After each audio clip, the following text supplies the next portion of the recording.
Welcome to the Innovation Best Practices episodes. Every single one I designed to help you sell more and make more from your innovation programs. This is designed for any business with any innovation need. And by innovation best practices, I'm talking about stuff that is proven and practical. You will not find theory in this Innovation Best Practices podcast and videocast. I want to give a special welcome to listeners from 80 countries. As you may know by now, you can listen to this in two different forms.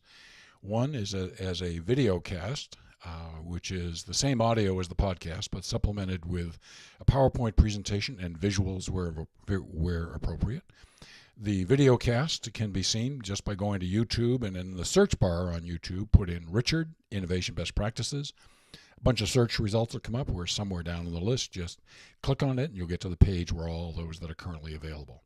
And the podcast, as always, is available at i2ge, that's the letter I, the number 2, ge.com/podcast, or at iTunes. And if you go to iTunes, please consider giving us a 5-star rating and review. It really helps more people find out about the value that's in the innovation best practices. We also have a free app for the iPhone and iPad at the App Store and for Android devices at Google Play. So, free videocast, free podcast, free apps. Doesn't get much better. I love hearing from listeners, so if you want to contact me, just send me an email to richard@i2ge.com. Look forward to hearing from you. As you know, today we're talking about innovation at Facebook. In the previous episode, we talked about innovation at Google and their moonshots. This is going to be a very different take in terms of what Facebook is doing, and we'll play that out as we go here. And while they're different, I admire greatly what both of these companies are doing with innovation. So it's very different. You're going to see innovation today that's significantly different from Google, really in terms of strategy and scope and targets. Innovation at Facebook is very focused on Facebook's core mission, as you'll see as we play it out here. Even innovative acquisitions have followed best acquisition practices so that Facebook can achieve the expected benefits motivating their purchase. Okay, so there's lots of good practices going on in this. So here are some thoughts that guide their innovation initiatives. This is Mark Zuckerberg saying, quote, "There are different ways to do innovation." You're exactly right.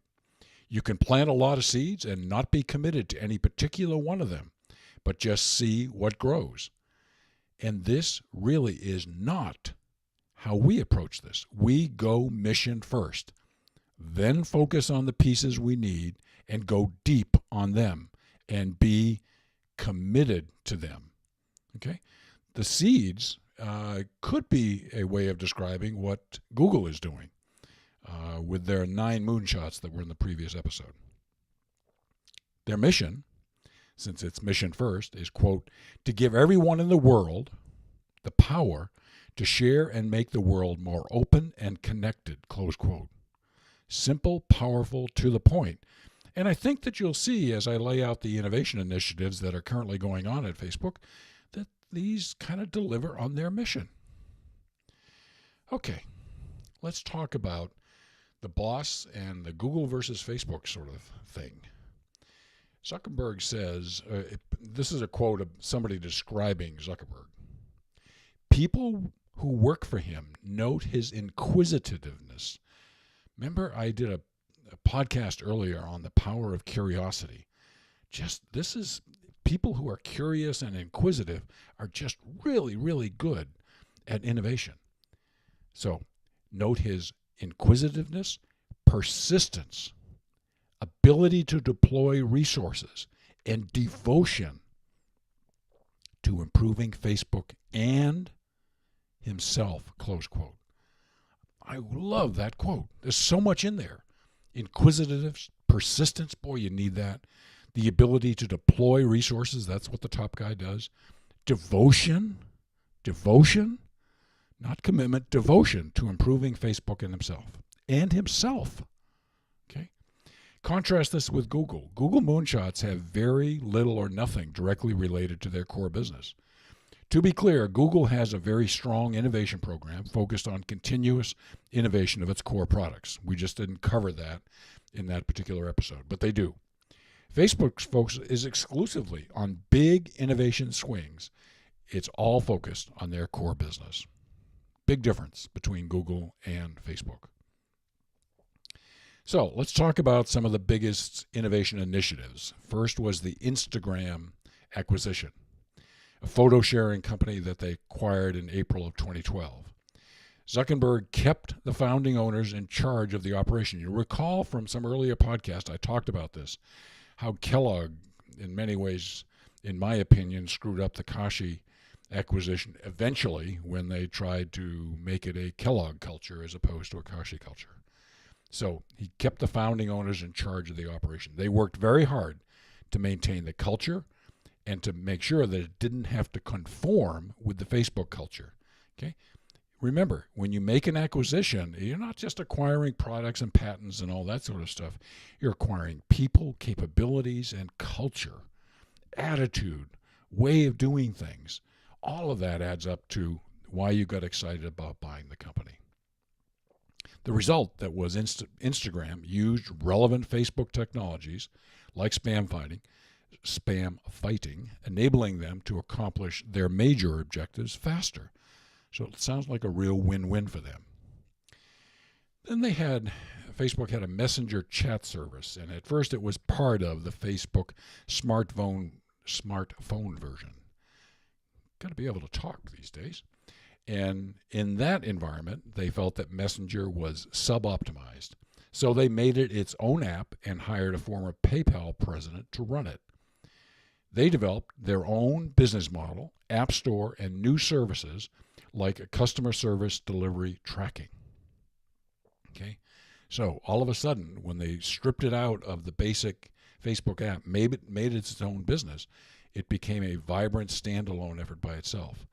And this today is seen as a very promising business that Facebook is patiently developing. Okay, so second initiative. They're also big into artificial intelligence in a number of different ways, and it's a big future idea. There's strong interest. It's recognized that they needed greater diversity to develop this, so they recruited an AI or artificial intelligence researcher and allowed him great freedom. Zuckerberg says about this effort, quote, "One of our goals for the next 5 to 10 years is to basically get better than human level at all primary human senses: vision, hearing, language, general cognition. Taste and smell, we're not worried about for now," close quote. This particular research group works with applied machine learning that takes the research learnings and translates them into business features where they can be commercialized. They're also very big into virtual reality, the other really big idea that they're working on. The business unit is called Oculus, Oculus, and its potential to become the next computing platform, replacing the mobile phone platforms as the dominant platform. At least that's the potential that they see.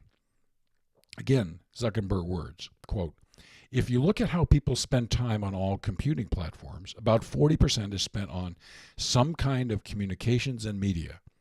Over the long term, when Oculus becomes a more mature platform, I would bet that it's going to be that same 40% of the time spent doing special interactions and things like that.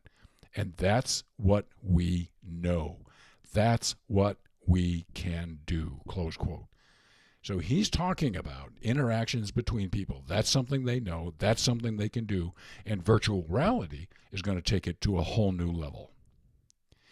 So a little bit more on the virtual reality direction.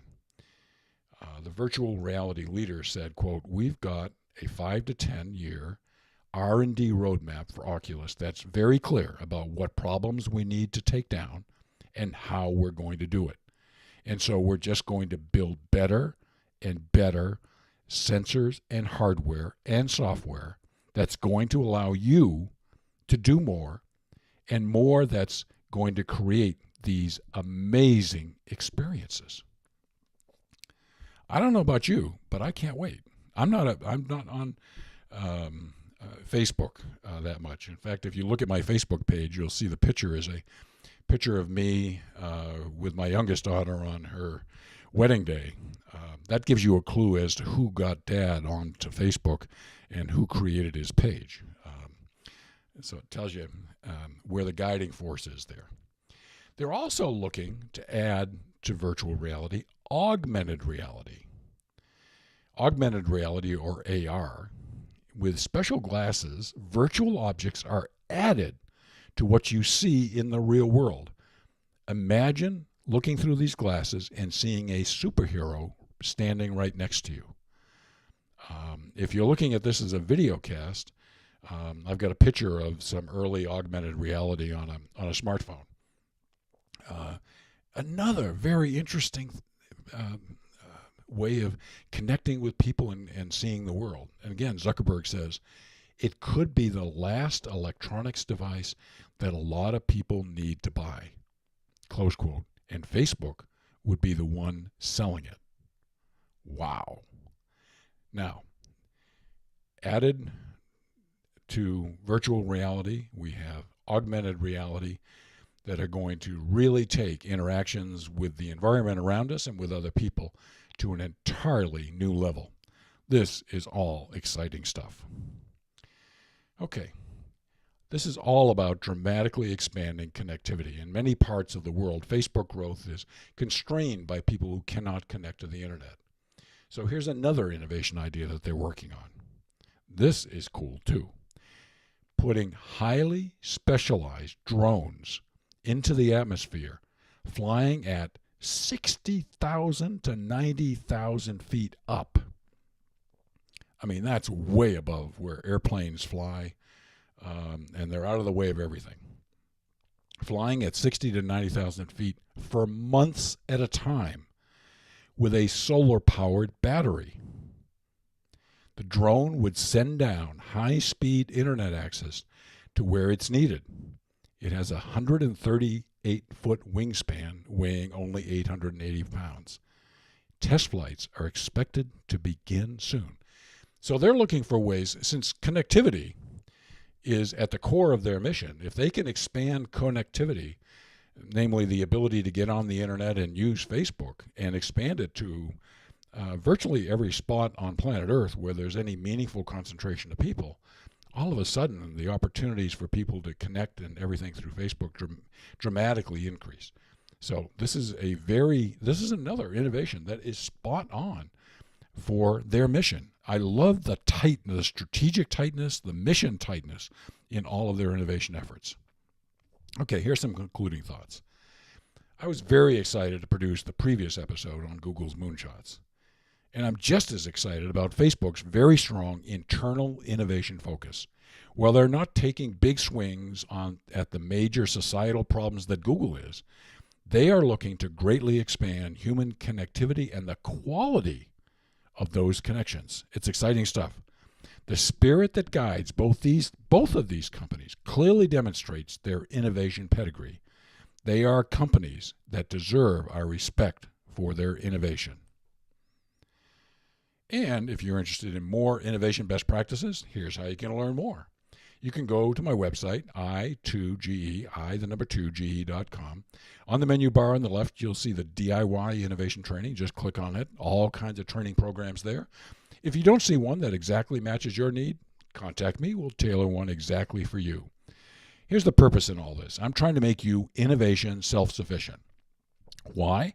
Well, if you can do it yourself, then you don't have to pay expensive consultants like me a lot of money to do it for you. This is a potential major cost savings for many companies, okay? A second resource for you is one of the 6 books that I've written and published. It's titled Proven Practical Innovation That Delivers Results. It's available only on Amazon and paperback in a Kindle book, and it's priced below my break-even price. Net, it's a great value. If you have suggestions, comments, requests, I love hearing from listeners. Just send me an email at richard@i2ge.com. I look forward to hearing from you. In the next episode, we're going to change gears. And this is going to be an interesting episode, because I'm going to not be entirely on board with the principles here, so it'll be a good discussion. I'm going to talk about how criticism has the potential to improve your innovation. This comes from a very recent Harvard Business Review article, so it deserves attention and an examination. But I'm going to suggest that we proceed with some caution and we understand how to best use this tool, because it can work against you. Again, it's a best practice from a Harvard Business Review article. Well, as all of you know, I deeply appreciate you taking time out of a busy day to spend it with me. I really look forward to reconnecting with you soon. And until then, please have a great day.